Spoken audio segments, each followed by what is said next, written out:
Health টিপসে আপনাদের সবাইকে স্বাগতম জানাচ্ছি। আমাদের আজকের আলোচনার বিষয় পায়ের রগে বা পেশিতে হঠাৎ টান, কি করবেন?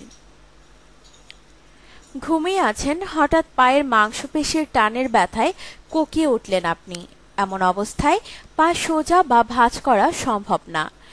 একটানা পা ভাঁজ করে রেখে হঠাৎ সোজা করতে গেলে পায়ের পেশিতে টান পড়ে। তখনই পায়ের পেশিতে বা রগে প্রচণ্ড ব্যথা অনুভূত হয়। এমনটা ঘুমের মধ্যে বা জেগে থাকা অবস্থাতেও হতে পারে, তবে ঘুমন্ত অবস্থায় বেশি হয়ে থাকে। দীর্ঘ সময় ধরে অতিরিক্ত পরিশ্রমের কারণে অনেক সময় পায়ের পেশিতে বেশি টান লাগতে পারে। আবার দীর্ঘক্ষণ বসে বা দাঁড়িয়ে থাকলেও এমনটা হয়ে থাকে।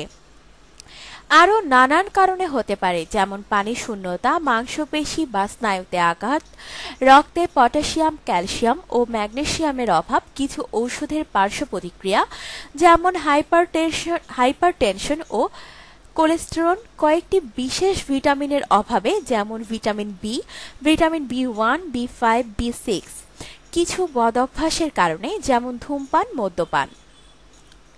ধূমপায়ীদের পায়ের রক্ত চলাচল কম হয় বলে সামান্য হাঁটাহাঁটিতেই তাদের পায়ে টান লাগে। গর্ভাবস্থায় বিভিন্ন স্নায়ুতে চাপ পড়ে থাকে, তাই ওই সময় পায়ের পেশিতে টান লাগা স্বাভাবিক ব্যাপার। আবার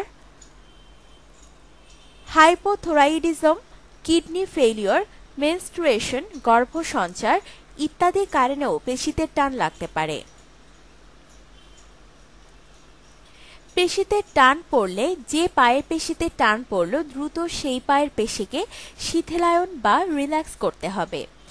এতে পেশি সঞ্চারিত হবে এবং আরাম পাবেন। পেশিকে প্রসারিত করার নিয়ম হলো, আপনার যদি হাঁটুর নিচে পায়ের পেছনের মাসলে টান লাগে, তাহলে পা সোজা করে হাত দিয়ে পায়ের আঙুলের মাথাগুলো ধরে আপনার দিকে আস্তে আস্তে টানুন।